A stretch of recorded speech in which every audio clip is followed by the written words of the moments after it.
Bismillahirrahmanirrahim. Assalamualaikum warahmatullahi wabarakatuh.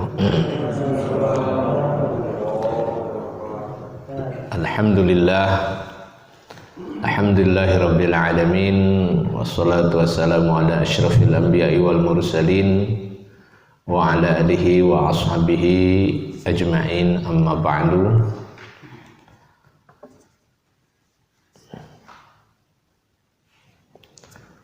Bapak dan Ibu jamaah dimuliakan Allah Subhanahu wa taala. Alhamdulillah wa syukrulillah, di pagi hari ini kembali dengan izin Allah, dengan iradat, inayat dan nikmat Rabbani, kita bisa melanjutkan pengabdian kita yang terbaik insyaallah di pagi hari ini dengan salat fajar berjamaah. Lalu dilanjutkan kita tadarus hadis arba'in yang hadis ketiga ya.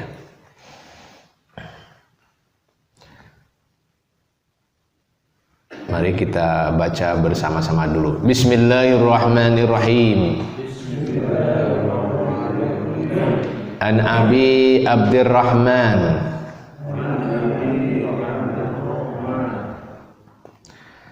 Abdullah ibni Umar ibni al-Khattab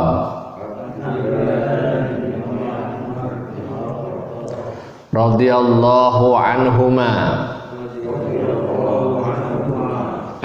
qala sami'tu Rasulullah sallallahu alaihi wasallam yaqulu buniyal islamu ala khamsin syahadati alla ilaha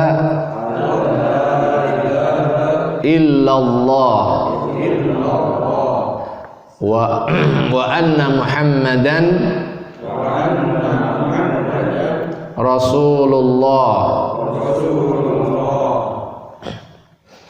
wa iqamis salati wa itaiz zakati wa hajjil baiti wa saumi ramadhana rawahul Bukhari wa Muslim. An apaan? An dari ya. Abi Abdurrahman, Abu Abdurrahman, Abdillah yaitu Abdullah ibni Umar, putranya Umar ibni al-Khattab, Umar putranya al-Khattab. Radhiya, semoga meridhai Allah anhuma kepadanya. Qala, ini cetakannya salah ya. Ini Kang Taufik yang nyetaknya ya. Panjang pendek qala.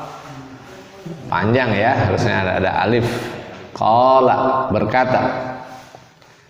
Sami'tu, aku pernah mendengar Rasulullah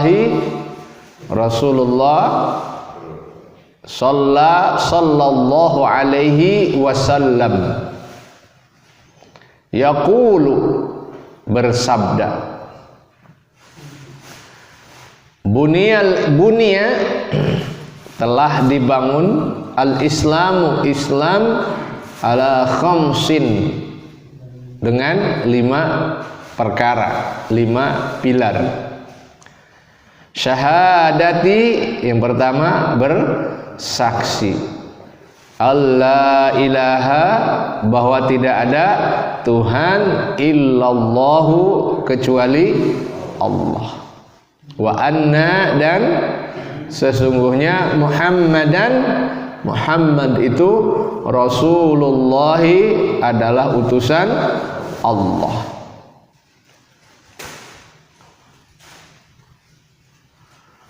wa iqamis salati, dan menegakkan, mendirikan salat, wa itaiz zakati, dan menunaikan zakat, wa hajjil baiti, dan berziarah ke Baitullah, menunaikan ibadah haji, wa shaumi ramadhana, dan berpuasa di bulan Ramadan, ya.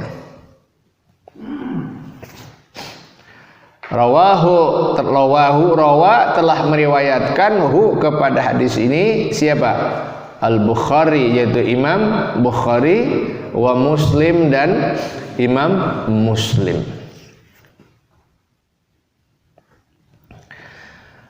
Dari Abu Abdurrahman, ini adalah gelaran Abu Abdurrahman itu siapa? Yaitu Abdullah bin Umar. Abdullah bin Umar putranya Al-Khattab. Semoga Allah meridhoi kepadanya. Ia telah berkata, aku pernah mendengar Rasulullah SAW bersabda, Islam itu dibangun atas 5 perkara. Pertama, bersaksi bahwa tidak ada Tuhan kecuali Allah dan Muhammad adalah utusan Allah, lalu mendirikan salat dan menunaikan zakat, menunaikan ibadah haji, dan terakhir adalah saum Ramadan, alias saum Ramadan, berpuasa di bulan Ramadan.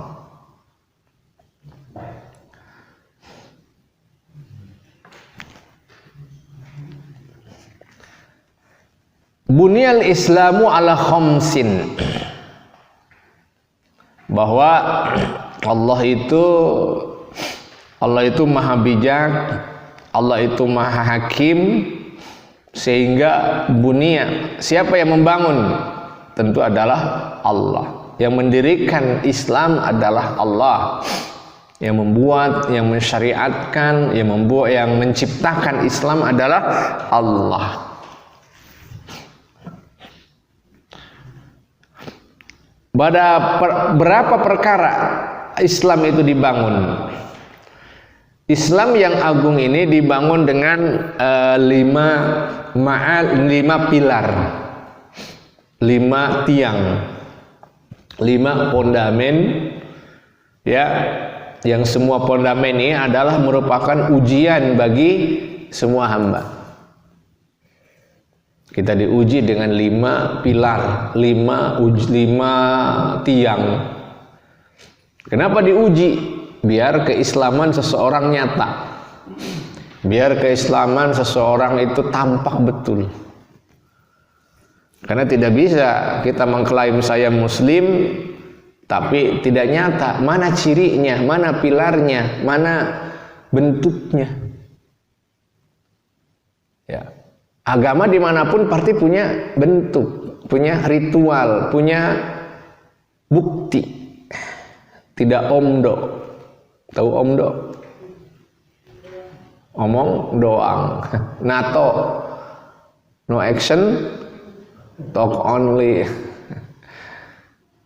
Bahwa Islam dibangun oleh Allah melalui 5 pilar yang merupakan ujian. Ada nggak orang yang gagal dalam ujian 5 pilar ini? Banyak. Mudah-mudahan kita yang istiqomah di masjid adalah orang-orang yang lulus cum laude. Amin. Lulus murni atau lulus bersyarat ini. Mudah-mudahan ya Rabb, ya. Walaupun di sini yang hadir adalah para santri senior. Ini santri senior punya citizen senior ini. Masya Allah. Kalau dalam bahasa Malaysia adalah generasi emas. Ya. Kalau bahasa Indonesia manula. Apa manula? Manusia usia lanjut. Enakan Malaysia ya bahasanya generasi emas. Kalau kita manusia usia lanjut.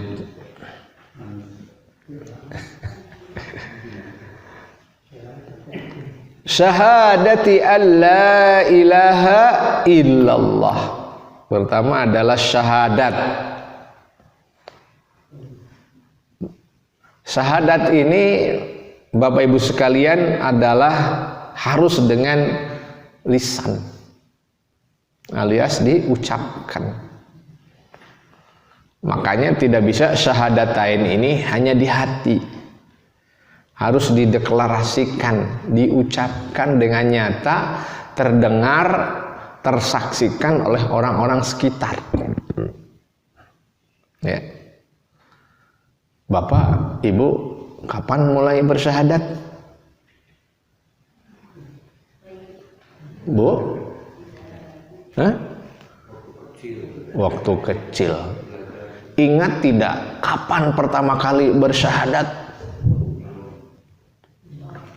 Siapa yang bersaksi ketika Bapak bersyahadat? Ada enggak bukti tertulis, dokumentasi tertulis bahwa Bapak bersyahadat? Oke. Di hadapan siapa kakek bersyahadat? Jawabannya negatif semua ya ini. Hati-hati dengan pertanyaan begitu, Pak. Itu adalah kelompok yang ingin kalau dalam pandangan MUI ini mulai macam-macam, menyimpang. Karena yang namanya mengucapkan syahadatain itu adalah minal kufar ilal Islam. Yang tadinya kafir, non muslim menjadi muslim, maka harus mengucapkan 2 kalimat syahadat. Apakah perlu ada saksi? Perlu ada imam? Apakah perlu ada sertifikat? Islam dalam Ahlus Sunnah tidak mengajarkan demikian. Ya, as-sabiqunal awwalun yang masuk pertama ke dalam Islam itu tidak pernah punya formulir mu'alaf pokoknya. Nggak pernah. Ini hati-hati dengan doktrin seperti itu, Pak, karena nanti menggoyang. Waduh, berarti syahadat kami ini apa artinya ini? Nggak ada imam, nggak ada saksi, nggak ada apa lagi dokumen tertulis. Hati-hati ya, kita tidak pernah, karena emang kita jadi dari kafir tadinya, Pak. Dikandung, lahir, dikhitan, diberi nama, semuanya syariat mana itu? Syariat Islam. Nah, lahir dengan syariat Islam, akikah syariat Islam, nama pun dengan syariat Islam. Maka kita tidak usah bersyahadat karena kita sudah muslim. Sudah muslim. Tapi bagi yang dari kafir, dari non muslim menjadi muslim, maka wajib bersyahadat. Syahadatnya ini harus secara lisan. Dan tentu harus juga dibarengi dengan iktika, keyakinan yang mantap di dalam hati dari apa yang ia ucapkan. Apa yang ia ucapkan. La ilaha illallah. Ya, la ilaha illallah artinya tidak ada Tuhan yang disembah, tidak ada Tuhan yang berhak disembah dengan benar, tidak ada Tuhan yang disembah dengan sempurna dan paripurna illallah, kecuali Allah. Emang ada Tuhan yang disembah tanpa kebenaran? Ada. Ya. Artinya orang-orang musyrik mereka juga menyembah. Mereka percaya Tuhan. Orang-orang paganisme itu mereka percaya Tuhan. Ya. Tuhan yang bersemayam katanya di alam, batu, pepohonan, gunung, terakhir mah boneka ya. Tahu boneka? Lagi rame ini, apa namanya? Boneka arwah, spirit doll katanya. Ya Allah, apalagi nih, ada fenomena apa lagi nih? Itu adalah musyrik. Punya Tuhan? Punya. Benarkah keyakinan mereka terhadap Tuhan seperti itu? Kita jawabannya tidak benar. Karena ketika dikatakan la ilaha, tidak ada Tuhan yang berhak, yang sebenar-benarnya, yang sejatinya disembah, illallahu, kecuali Allah. Ya, artinya manusia di sepanjang sejarah kan berusaha mencari Tuhan, berusaha mencari sembahan, pasti semuanya, ya. Artinya tidak ada ya, maka ketika Islam datang maka membawa syahadat tauhid, alias kesaksian tauhidullah, bahwa tidak ada Tuhan yang berhak, tidak ada Tuhan yang pantas, tidak ada Tuhan yang sempurna untuk disembah, illallahu, kecuali Allah. Ya. Wa anna Muhammadar Rasulullah. Kedua adalah saksi kenabian. Kalau tadi adalah syahad, kesaksian tauhid, sekarang adalah kesaksian risalah, kesaksian kenabian Muhammad sallallahu alaihi wasallam. Bersaksi Muhammad adalah Rasul, messenger. Rasul itu artinya pembawa risalah, pembawa pesan, penterjemah pesan, utusan Allah. Bahwa ketika kita bersaksi Muhammad adalah apa? Utusan Allah, ini berarti apa? Ima kepercayaan yang puncak, kepercayaan yang sempurna tentang kenabian Rasulullah Shallallahu Alaihi Wasallam, bahwa beliau adalah seorang nabi yang benar-benar diutus dari Allah oleh Allah Subhanahu wa Ta'ala.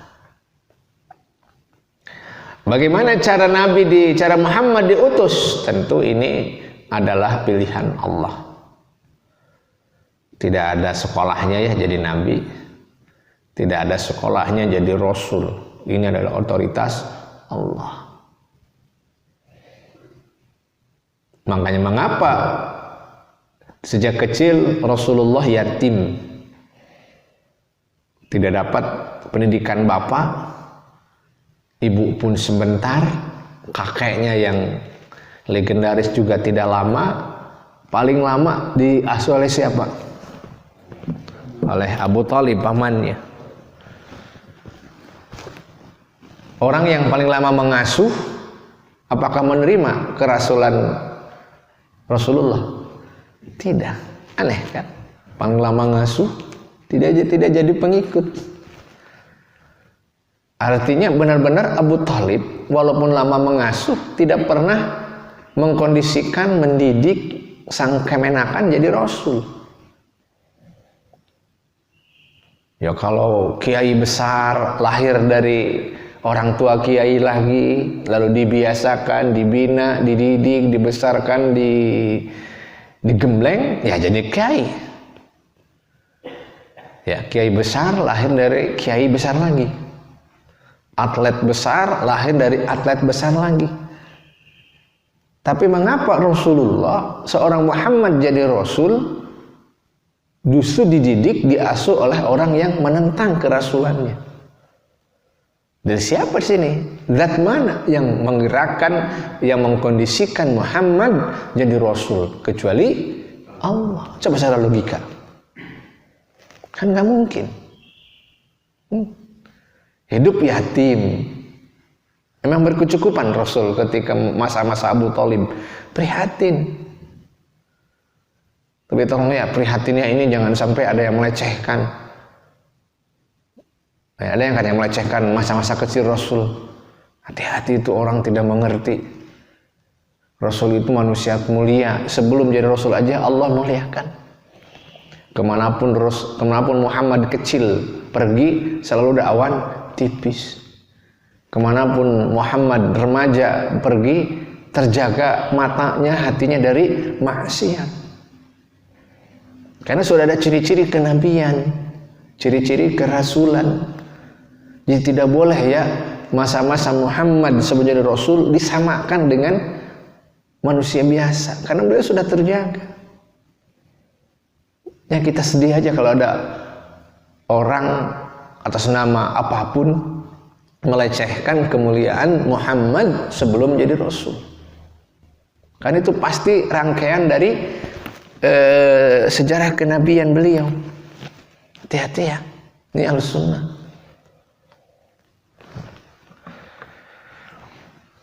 Yang kedua, kalau kita sudah bersaksi, apa katanya? Sudah bersaksi sudah meyakini bahwa Muhammad adalah utusan Allah, maka apa? Apapun perintah mau Rasul, apapun titah Rasul, itu harus dilaksanakan. Selama itu memang dimensinya wajib.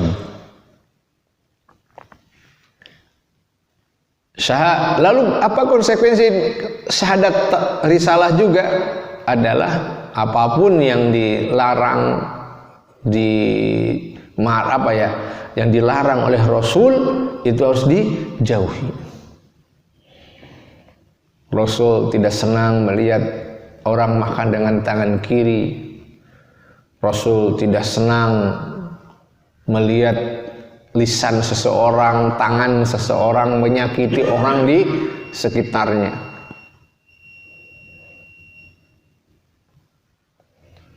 Yang keempat, kalau kita bersaksi Muhammad adalah utusan Allah, apa? Apapun yang dikabarkan, apapun yang dikatakan, apapun yang diucapkan oleh Rasulullah, kita imani. Selama itu dari Rasul, selama itu hadisnya sahih, selama itu hadisnya kuat, ya terima. Enggak masuk akal katanya hadis ini. Janganlah pakai akal, karena ini adalah suara iman. Pasti ada hikmah kenapa ungkapan ini sepertinya tidak masuk akal. Dalam hadis pamannya, ini gelas kita, minuman kita, tiba-tiba ada lalat. Apa kata Rasul? Kalau ada terkena lalat, maka sekalian aja cemplungin, sekalian ditenggelamkan. Kata kita apa? Kalau sekilas jorok banget ya. Di Mesir itu ada namanya lembaga riset mukjizat Quran dan Sunnah. Mustafa An-Najjar kalau nggak salah dipimpin.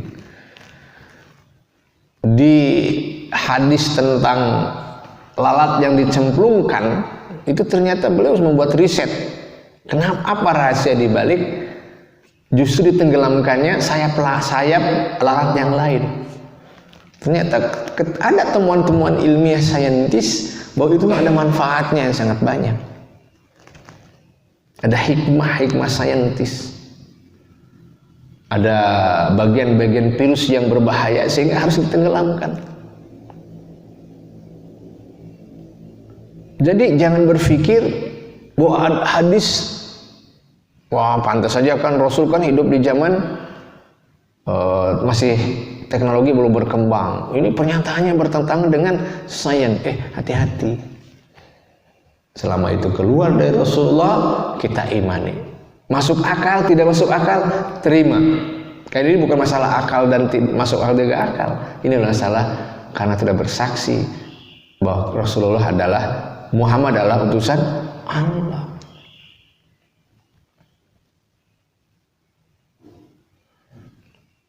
Yang kelima, kalau kita bersaksi bahwa Rasulullah itu apa?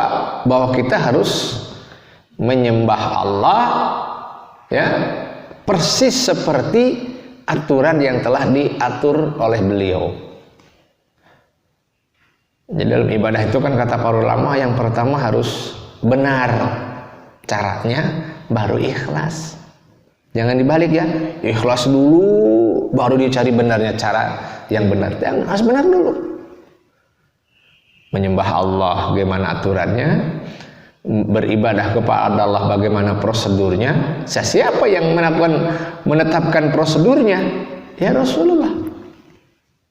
Shallu kama ra'aitumuni usolli, salatlah sebagaimana kalian melihat aku salat. Khudhu anni manasikakum, ambillah dariku, contohlah dariku rangkaian manasik haji. Ini jelas. Makanya ibadah dalam Islam itu adalah ta'abbudi, mengikuti persis, bukan ta'aqquli, direka-reka oleh apa? Oleh akal. Kenapa sholat subuh 2 rakaat? Lagi bangun tidur ya, suasana masih enak, badan masih segar. Berapa rakaat? 2 rakaat. Tapi siang hari capek kerja, capek beraktivitas, berapa salatnya? Nggak dibalik ya, bagusnya ya. Bangun tidur 4 rakaat. Siang hari berapa, Bu? Boleh nggak dibalik? Ya sudah dari ta'abud. Alias apa? Ya sudah dari sanohnya. Coba dalam tradisi manusia ada nggak adat tradisi yang sudah apa ya sana? Sudah maneh, tahu maneh Kang Opik? Sudah permanen. Ketika ditanyakan, mengapa sih bah harus begini? Ini sudah dari sonohnya. Nah itu namanya ta'abud. Sudah dari sonohnya, sudah begitu aturannya. Maka dalam sholat, dalam syariat apa? Menyembah kepada Allah itu sesuai syariat yang dicontohkan, yang diberlakukan, yang diajarkan oleh Rasulullah Sallallahu Alaihi Wasallam. Jangan melenceng lah. Ya, jangan melenceng. Kenapa nanti dalam pemahaman dan praktek syariat berbeda-beda? Ya kalau namanya berbeda-beda tetapi esensinya sama, ya mengapa tidak tuh? Teks hukum itu kalau dibaca orang tentu melahirkan interpretasi, iya. Hikmah dari berbeda-beda pemahaman alias mazhab pokoknya kan meringankan. Kalau hanya satu alur, satu mazhab, satu fikih berat, Pak. Allah ciptakan ahlus sunnah dengan empat imam sebenarnya untuk apa? Meringankan umat.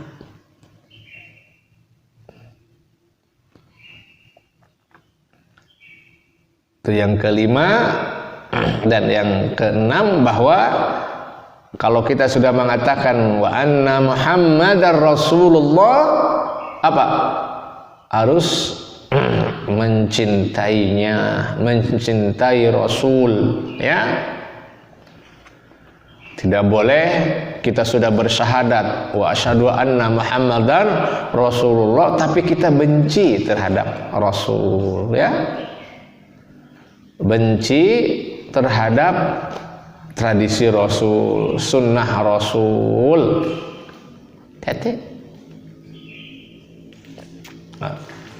Orang yang alergi, orang yang benci, orang yang fobi terhadap apa yang dicontohkan, apa yang dipraktekkan, apa yang ada dalam biografi Rasul, nah ini berarti syahadat keduanya, syahadatnya bisa runtuh, Pak. Kalau yakinnya kuat, lisannya membuktikan hal itu. Nggak main-main ini syahadatain ini. Sekali saja kita mencibir sunnah, tradisi, sejarah dalam lintasan sejarah Rasul yang nyata adanya, hati-hati.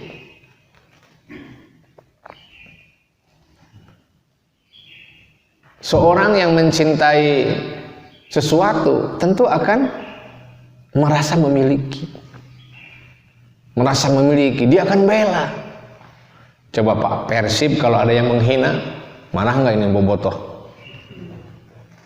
Apalagi Kang Opik ini kan bobotoh takwa ini. Tahu istilah bobotoh takwa? Yang kalau lagi nonton lalu datang waktu sholat, pada sholat itu bobotoh takwa itu. Tidak bisa, jaga. Orang sudah bersahadat tapi tidak mencintai, tidak membela. malah ikut nyinyir, ikut mengiyakan, ikut apa itu? Ya, bisa batal itu. Kalau saya sebagai pendukung Persib, tiba-tiba saya mencela, menghina bendera, menghina pemain, berarti bukan mencintai itu, ngomong kosong itu. Ya. Orang mencintai timnas Indonesia, tapi dia ternyata tidak merasa memiliki apa itu. Yang jelas kemarin Indonesia lawan Thailand itu kalah atau menang? Kalah ya waktu final AFF. Kakek nonton nggak? Ada yang bilang ya pantas saja, Thailand kan pasukan gajah ya, dari negeri gajah kan, pasukan gajah ya, pantas saja pasukan gajah itu hanya bisa dikalahkan oleh pasukan ababil, bukan oleh pasukan burung Garuda. Ada benarnya juga ya. Ini gajah dilawan burung Garuda, harusnya gajah dilawan ababil ya, itu mah heureuy ya.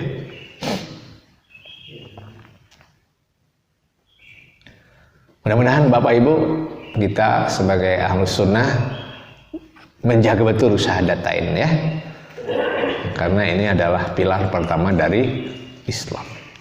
Wa iqamis shalah, yang kedua apa? Menegakkan salat. Maksudnya apa? Kita menunaikan sholat dengan apa?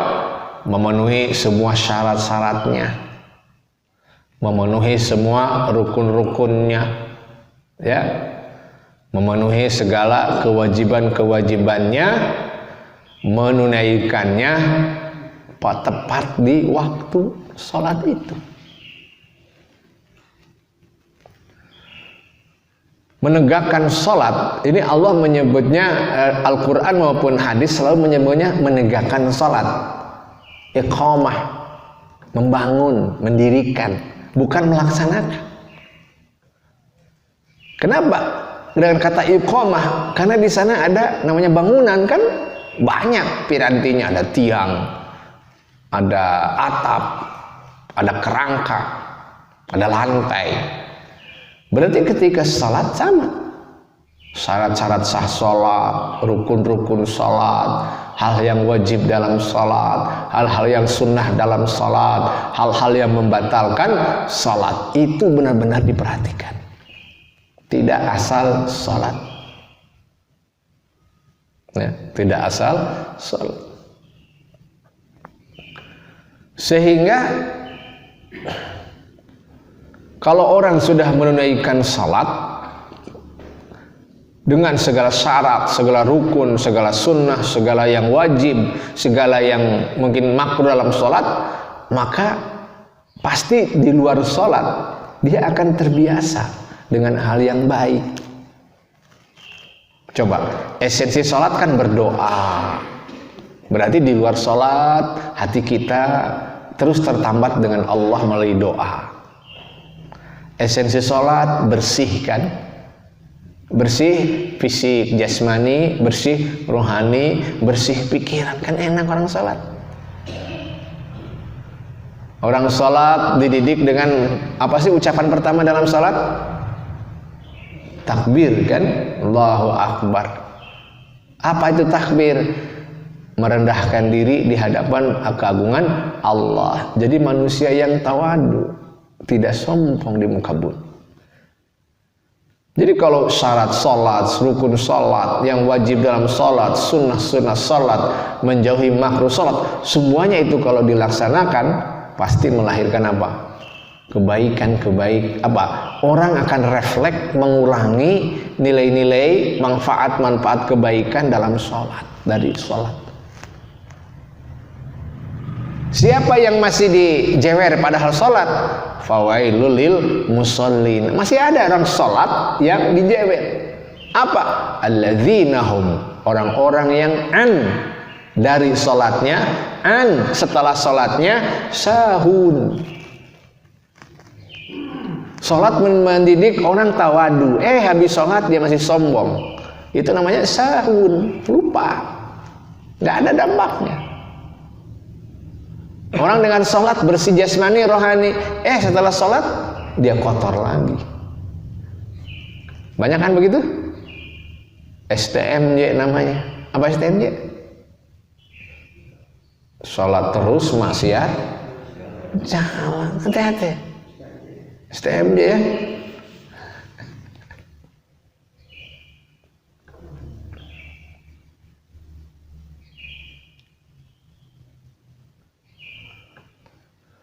Sholat ini adalah hal ritual yang paling nyata dalam keseharian.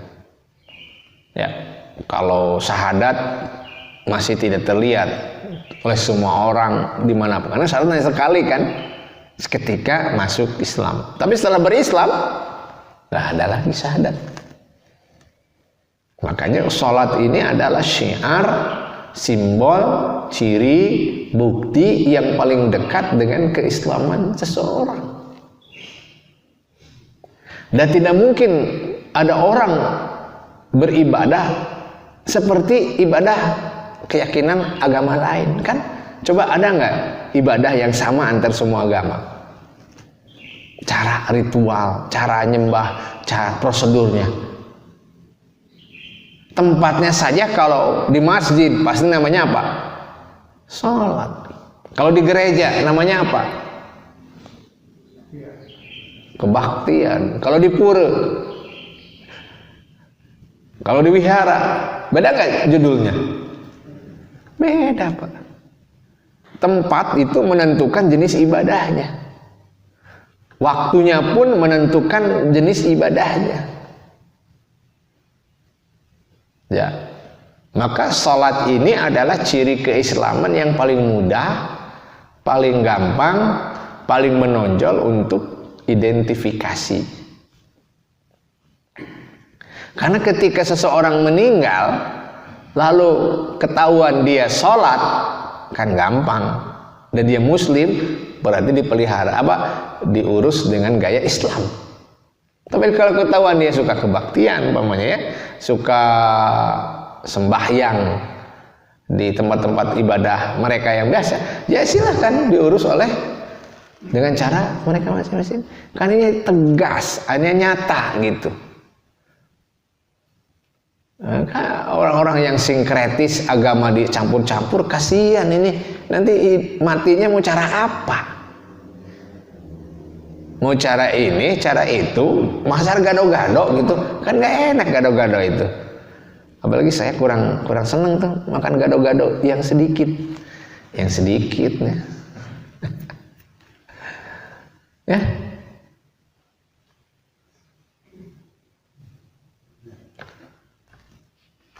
Yang ketiga adalah ita'uz zakat, alias apa?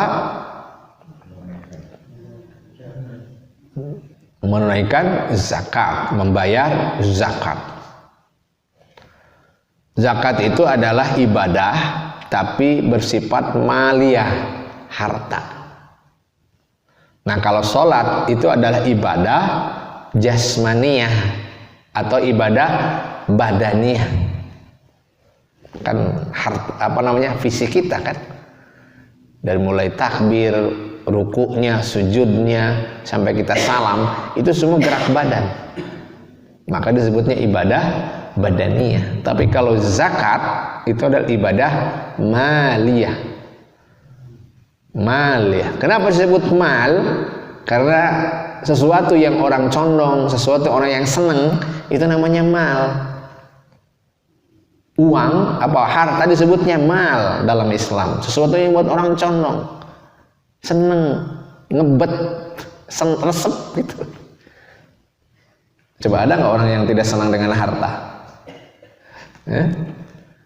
Gimana? Pensiunan malnya lancar? Tiap bulan lancar? Nggak kena potongan? Makanya jangan suka ngeridit, aduh. Senang kira-kira kalau dapat transferan pensiunan, hati gimana rasanya? Alhamdulillah senang. Kalau macet aja transferan pensiunan gimana rasanya? Nah itulah mal namanya. Jadi apa ya? Membolak-balikan perasaan. Ya jujur lah, kalau lagi ada duit kan beda rasanya ya. Itu mal. Makanya oleh Allah mal ini diarahkan kepada cara yang baik. Apa? Ada menunaikan zakat. Yang tujuannya adalah ketika harus menunaikan adalah apa? Ya, menunaikan membayar zakat. Zakat itu artinya menumbuhkan, menambahkan, mensucikan. Karena harta kita ada hak orang lain, fakir miskin. Harta kita ada hak untuk sabilillah. Bayangkan dari harta kita ini ada 8 asnaf yang perlu kita berikan. Toh enggak semua harta, enggak. Paling besar 10% dari harta kita. 20% dari harta kita. 10% itu kalau pertanian. 20% kalau tiba-tiba ada transferan mendadak ke rekening pensiunan Bapak. 1 miliar semuanya ya, nemuin kan itu ya, tapi halal ya 20% harta temuan. Pernah Pak ada rekening nyasar sama kita? Bongkar rumah ya, tiba-tiba ada segepok emas dapat, nah itu paling besar 20% Pak. Pertanian 20%, mungkin 5%. Peternakan tergantung kepalanya, dari setiap 40 1 ekor. Ngabisin nggak itu zakat itu harta kita? Ngabisin tidak? Masih banyak sisa nggak? Masih banyak ya. Coba. Profesi guru, dosen, lawyer 2,5%. Dikit Pak. Tapi yang sedikit inilah yang membuat harta kita bertambah, barokahnya disucikan ya. Jadi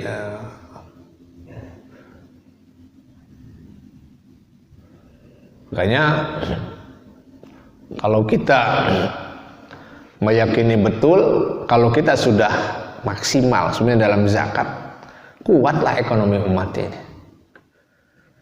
Kalau umat Islam katakanlah umat Islam kan 80%, walaupun sekarang udah mulai berkurang. Taruhlah 100 juta orang muslim berzakat.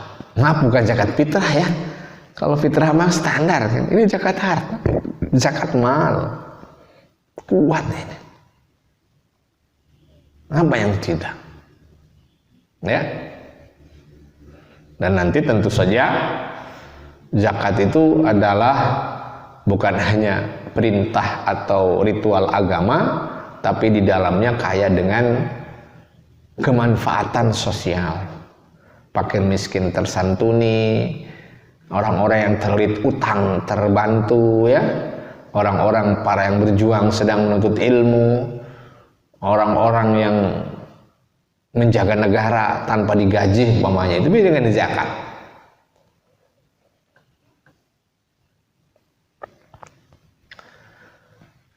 Wa hajjil bait, menunaikan ibadah haji.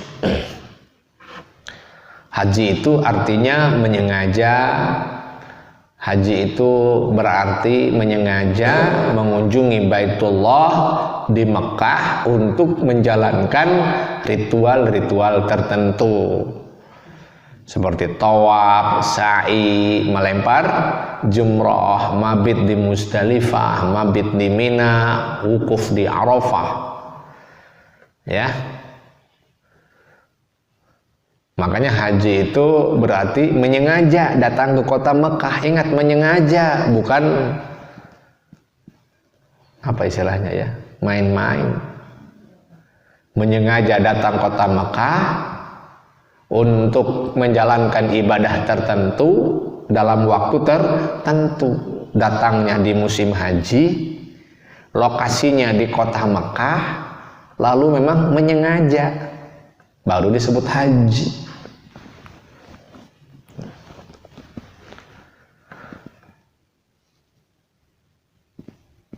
Haji ini ibadah yang paling Allah akhirkan.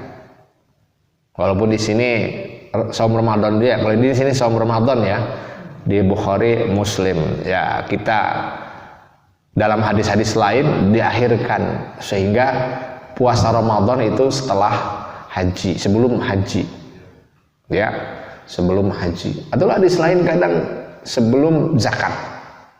Tak mengapa, ini hanya masalah urutan. Haji ini ibadah badaniyah, fisik, tetapi juga ibadah maliyah, pesak. Tahu pesak? Biaya kan?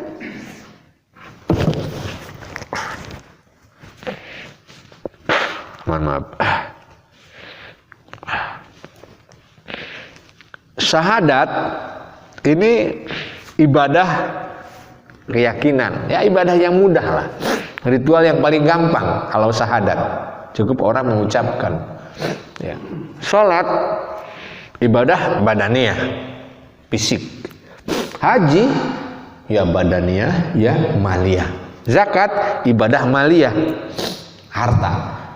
Haji ibadah mencakup semua jenis, ya badaniyah ya maliyah. Makanya ini ibadah yang hanya wajib bagi yang punya istita'ah ya. Wa saumi Ramadan, haji ya. Yang terakhir apa? Saum wa saumi Ramadan. Saum di bulan Ramadan. Saum itu artinya imsak. Tahu imsak? Menahan ya. Menahan dari segala yang membatalkan, dari semenjak terbit fajar sampai terbenam matahari, disertai dengan niat. Hati-hati. Menahannya dari segala yang membatalkan, waktunya dari mulai terbit fajar sampai terbenam matahari, disertai niat. Karena mungkin ada orang yang tidak makan, tidak minum dari subuh sampai maghrib, tapi tidak ada niat, yang bukan puasa ya. Puasa Ramadan, kenapa disebut Ramadan? Ramadan artinya membakar nafsu, membakar maksiat, membakar dosa. Ramadan pembakaran nafsu kita, karena dengan saum ini itu ibadah yang paling berat. Kenapa berat? Jangankan yang haram, yang halal pun tidak boleh kan? Ini berat ya. Apa yang di depan kita milik kita, apa yang di depan kita hak kita, tapi gara-gara puasa yang hak kita pun tidak boleh karena belum waktunya. Inilah latihan disiplin tingkat tinggi, kata para ulama ya. Disiplin tingkat tinggi, disiplin puncak, punya kita tapi tidak boleh dinikmati, milik kita tidak boleh kita nikmati, puncak ya. Saum Ramadan itu ibadah istimewa dengan bulannya, sehingga ada bulan puasa.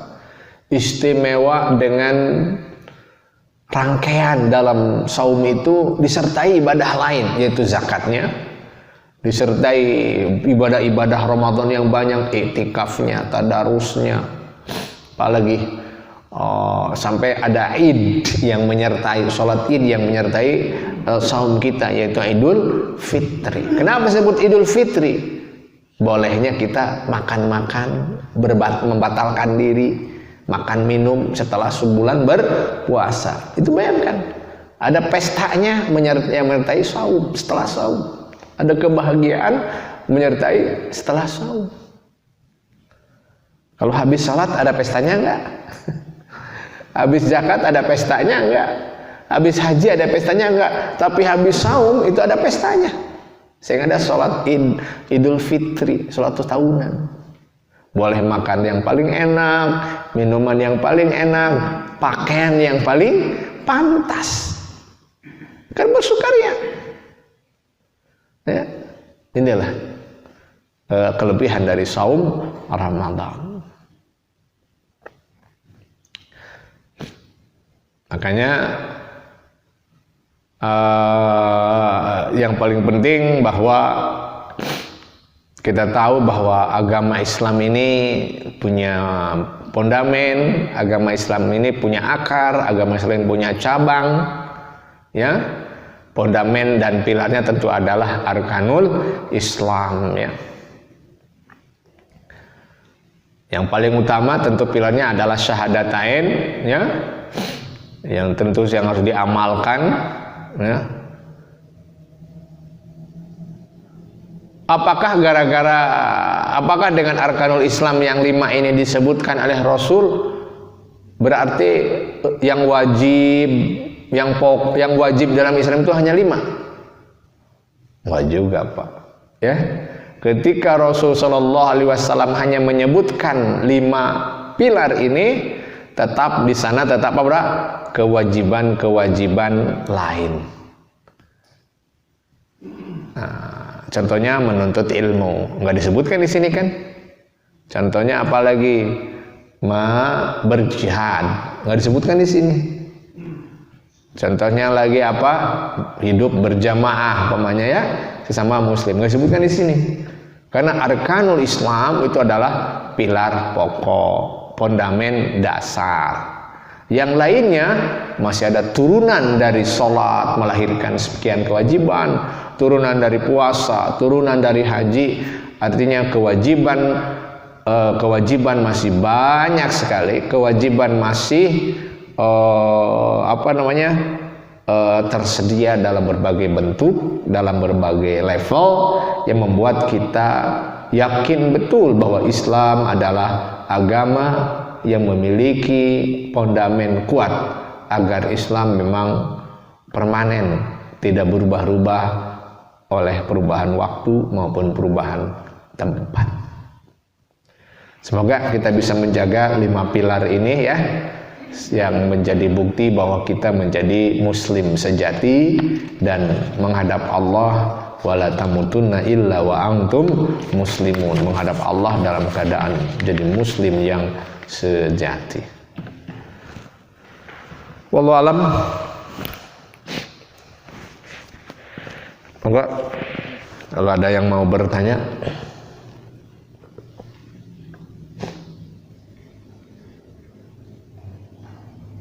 Ya, Pak. Enggak, Mas. Sebetulnya melaksanakan 5 pilar ini sangat susah sekali. Yap. Bagaimana membayar kodanya, terutama Pak Ria, terus niat, nggak butuh nggak. Ini gimana Pak? Siap-siap supaya betul-betul. Kalau ria ini penyakit menyerang mana ini? Bersahadat bisa ria enggak? Bisa aja ya. Sholat bisa ya. Bayar zakat dengan ria? Gimana sih bayar zakat dengan ria? Kumpulin wartawan mungkin ya. Tapi gara-gara begitu banyak orang yang bayar zakat tuh, gara-gara kita di live Instagram bayar zakat, gimana itu? Ya, ria itu kan ingin dilihat, berarti hatinya ya, bukan cara. Ya. Berhaji dengan ria, kamu. Puasa dengan ria, ini paling berat itu, orang puasa tapi bisa ria. Ini puasanya seperti apa ya? Artinya gini, kalau sholat ada bacaannya enggak? Ada. Kalau bayar zakat ada bacaan? Ada. Sholat ada gerak fisik? Ada ya. Zakat gerak fisik. Haji ada gerak fisik? Ada. Bacaan? Ada. Loh, kalau puasa ada bacaan orang berpuasa? Niat itu gerak bukan? Lalu gerak fisik orang berpuasa ada nggak? Orang sholat ada cirinya nggak? Ada. Bayar zakat ada cirinya? Haji ada cirinya? Lo kalau puasa apa cirinya kan? Mata merah gitu, bibir kering, jalan sempoyongan, itu mabok ya. Bayangkan orang ibadah tanpa bentuk itu puasa, Pak. Nggak ada kata-kata, nggak ada lagi apa gerak fisik, tapi orang bisa ria. Hebat nggak itu? Hebat riaknya ya, ria super begini ya. Oh, ibadah tanpa bentuk tapi bisa ria dia.